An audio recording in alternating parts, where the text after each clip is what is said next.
दोस्तों, इमरान खान ने तमाम अंदाजे, तमाम तज्जिए, तमाम तबसरे तो गलत साबित किए। हमने ये तो कहा था कि और आपको एक खबर दी थी जिसमें बताया था कि इस्लामाबाद की रेड जोन की हम इमारतों की सिक्योरिटी बढ़ा दी है और वहाँ पर गैर ज़रूरी नकलो हरकत को रोक दिया था। कुछ अहम फैसले होने हैं और आज जैसे ही इलेक्शन का रिजल्ट आ गया था तो उसके बाद सूरत हाल वाज़ेह हो गई थी। अगले 24 से 48 घंटे अहम हैं। लाहौर में अहम इजलास हुआ जिसमें नून लीग की लीडरशिप सर जोड़कर बैठी रही, जिसके बाद नून लीग का फैसला सामने आ गया। इमरान खान का भी फैसला आया, लेकिन सबसे पहली खबर मुल्क में होने वाले आम इंतखाबात की बात है। आप कहेंगे कि कैसे मुल्क में आम इंतखाबात का ऐलान हो गया? अगर ऐलान हो गया है तो ये किस तारीख को होंगे?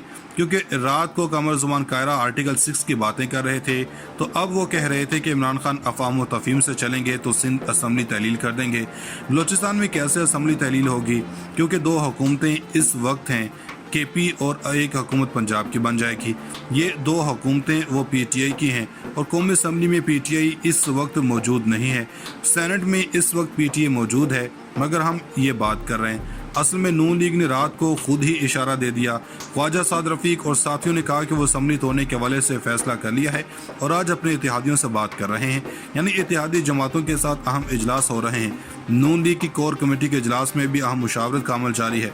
पीपल्स पार्टी का भी अहम इजलास हो रहा है, यानी 3 अहम मीटिंग्स हो रही हैं। लेकिन आम इंतखाबात की बात है, इसका ऐलान हो गया है। वो कैसे हो गया है? पहले वो रद्द-ए-अमल पढ़कर सुनाना चाहते हैं। सबसे पहले मुस्लिम लीग नवाज के उम्मीदवारों को ही नहीं बल्कि हुकूमती रियासती इदारों जरब करने वालों को शिकस्त देने पर पीटीआई के कारकुनान के वोटर्स का शुक्रिया अदा करना चाहता हूँ। दूसरे हिस्से में वो कहते हैं कि मैं अपने तमाम इत्तेहादियों मुस्लिम लीग काफ, मजलिस वहदतुल मुस्लिमीन और सुन्नी इत्तेहाद कौंसिल का शुक्रिया अदा करता हूँ। अभी इसके बाद जो कहा है, यहाँ से आगे का वाहिद रास्ता एक साफ शफाफ इलेक्शन का इनेकाद है। कोई भी दूसरा रास्ता महज सियासी गैर यकीनी की तरफ लेकर जाएगा। अब इमरान खान ने वाज़ेह कर दिया है कि हम इलेक्शन जरूर जीत गए हैं, लेकिन जो मुतालबा हम कर रहे हैं कि इलेक्शन साफ शफाफ होने चाहिए। इमरान खान ने कहा कि पंजाब का इलेक्शन जीतने का मतलब ये नहीं है कि हम पंजाब की हुकूमत करेंगे, इलेक्शन की तरफ जाना है। अब असल मामला ये है कि जो रात को शहबाज शरीफ और नवाज शरीफ के दरमियान भी राब्ता हुआ है। नवाज शरीफ पहले दिन से शहबाज शरीफ को कह रहे थे कि इलेक्शन करवाएं और आप आवाम की तरफ जाएं, लेकिन शहबाज शरीफ ने कहा था कि हम मसाइल हल कर लेंगे। तो शहबाज शरीफ के इसरार पर नवाज शरीफ मान गए थे, जिसके बाद इसहाक डार की वापसी की खबरें सुनी। अब इसहाक डार और नवाज शरीफ की वापसी नहीं होगी। चौधरी परवेज इलाही कह चुके हैं कि मुझे इमरान खान कहेंगे तो 1 मिनट में असम्बली तहलील कर देंगे। उस्मान बुज़दार को स्पीकर पंजाब असम्बली के तौर पर नॉमिनेट कर दें। अब इलेक्शंस का फैसला पीडीएम ने नहीं करना, वो अब इमरान खान ने करना है। अब असल में जो इमरान खान ने बात की है, इसमें यह है कि इलेक्शन ही वाहिद हल है, यानी अब तहरीक-ए-इंसाफ आम इंतखाबात की तरफ जा रही है। बाकी जो मर्जी हो, अब इम्पोर्टेंट बात है कि जनरल बाजवा और इमरान खान के दरमियान राब्ता हुआ है। तो हम बता देते हैं कि इस्लामाबाद में एक सिचुएशन क्रिटिकल हो गई है कि जिसमें इस्लामाबाद में हो रही है। स्टाफ लेवल एग्रीमेंट हो चुका है IMF से, और अगर इस दौरान असम्बली तहलील होती तो IMF ने जो $100 अरब देने हैं तो वो रुक जाएंगे, और अगर ऐसा हो गया तो समझें सऊदी अरब और चीन से भी पैसा नहीं मिलेगा। और ब्लूमबर्ग की रिपोर्ट आ चुकी है। ये अहम मामलात हैं। इसमें एस्टेब्लिशमेंट को, सियासी पार्टियों को कहेंगे कि कम से कम इस खतरे से निकल जाएं ताकि पाकिस्तान डिफ़ॉल्ट से बच जाए। अब शहबाज शरीफ की तमाम मीटिंग्स कैंसिल कर दी गई हैं, सामान पैक कर दिया गया है। आज सुबह की मीटिंग्स कैंसिल हो चुकी हैं। अब ज़ाहिरी बात है इन्होंने वज़ीर-ए-आज़म हाउस से जाना है। होना तो ये चाहिए था कि हमजा शहबाज को इस्तीफ़ा देना चाहिए था, मगर सबको पता है कि वो नहीं मानेंगे।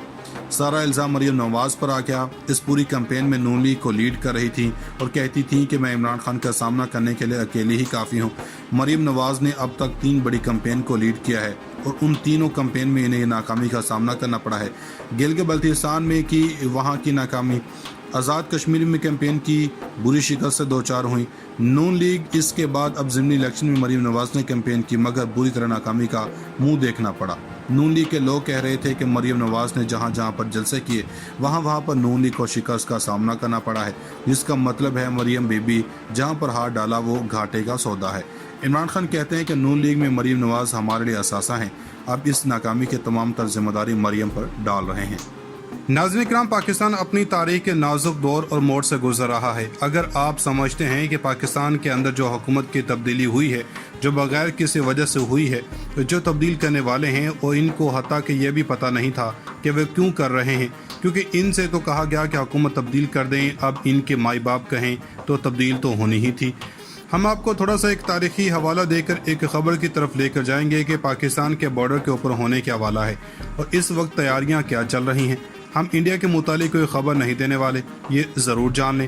پاکستان کے اندر حکومت کی تبدیلی ہوئی ہے جو غیر سیاسی طریقہ تھا یا وقت سے پہلے ایک تگڑی حکومت ہو، اس کو ہٹایا گیا اور اس کے ہٹانے کے بعد کوئی نہ کوئی اس خطے کے اندر بڑا تماشا لگا۔ اس بار فرق یہ ہے کہ عمران خان نے براہ راست الزام امریکہ پر لگا دیا، ان کا نام لیا اور باقاعدہ ثبوت سامنے رکھ دیے۔ ماضی میں بھی ایسا ہوتا رہا۔ ہم ذوالفقار بھٹو سے شروع کرتے ہیں۔ جب ان کی حکومت گرائی گئی تو اس کے بعد یہاں سے امریکی سفیر نے جو اپنی دارالحکومت پیغام بھیجا تھا پارٹی از اوور، اور بعد میں مان لیا گیا کہ بھٹو کی حکومت امریکی ایما پر گرائی گئی تھی، اور اس سے پہلے ہنری کسنجر نے ان کو دھمکی دی تھی کہ ہم تمہیں نشان عبرت بنا دیں گے، اور بھٹو کے 2-3 ایسے قصور تھے جو عمران خان سے ملتے جلتے تھے۔ پہلا ایٹمی پروگرام، دوسرے نمبر پر اسلامی دنیا کے ایک بلاک بنانا جو لاہور کے اندر اس وقت کانفرنس کروائی تھی۔ عمران خان نے بھی کچھ ایسے قصور کیے ہیں جس میں انہوں نے آزاد خارجہ پالیسی کی بات کی ہے۔ دوسرے نمبر پر اسلام آباد کے اندر بیٹھا کر مسلمان ممالک کو افغانستان کے لیے کہا۔ بھٹو کے اقدام کے بعد سوویت یونین کا ڈرامہ رچا کر جنرل ضیاء الحق نے فوری طور پر امریکہ کا ساتھ دیتے ہوئے افغان جنگ کا حصہ بن گئے۔ دوسرے نمبر پر چل کر نواز شریف کی حکومت 98 میں بنتی ہے اور 1 سال بعد حکومت کا خاتمہ ہو جاتا ہے۔ آپ نواز شریف کے طرز حکومت پر سوال اٹھا سکتے ہیں، لیکن اس حکومت کو گرانے میں مشرف کا مقصد تھا۔ اس حکومت کو 2 تہائی حکومت تھی، اور پھر یہ بین الاقوامی اسٹیبلشمنٹ کہتی ہے کہ پاکستانی حکومت سے بات کرنا مشکل ہوتا ہے۔ ایسی حکومت سے بات کرنا آسان ہے اگر پاکستان میں طاقتور اسٹیبلشمنٹ ہو یا اس کے ماتحت حکومت ہو۔ جب نواز شریف کو ہٹایا گیا مگر اس کے بعد افغانستان میں ایک بڑا ڈرامہ سالوں تک رچایا گیا جو پچھلے سال ختم ہوا۔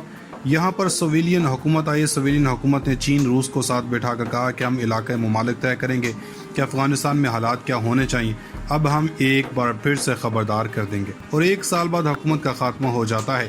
آپ نواز شریف کے طرز حکومت پر سوال اٹھا سکتے ہیں، لیکن اس حکومت کو گرانے میں مشرف کا مقصد تھا۔ اس حکومت کو 2 تہائی حکومت تھی، اور پھر یہ بین الاقوامی اسٹیبلشمنٹ کہتی ہے کہ پاکستانی حکومت سے بات کرنا مشکل ہوتا ہے۔ ایسی حکومت سے بات کرنا آسان ہے اگر پاکستان میں طاقتور اسٹیبلشمنٹ ہو یا اس کے ماتحت حکومت ہو۔ جب نواز شریف کو ہٹایا گیا مگر اس کے بعد افغانستان میں ایک بڑا ڈرامہ سالوں تک رچایا گیا جو پچھلے سال ختم ہوا۔ یہاں پر سویلین حکومت آئی۔ سویلین حکومت نے چین روس کو ساتھ بٹھا کر کہا کہ ہم علاقۂ ممالک طے کریں گے کہ افغانستان میں حالات کیا ہونے چاہیے، اب ہم ایک بار پھر سے خبردار کر دیں گے۔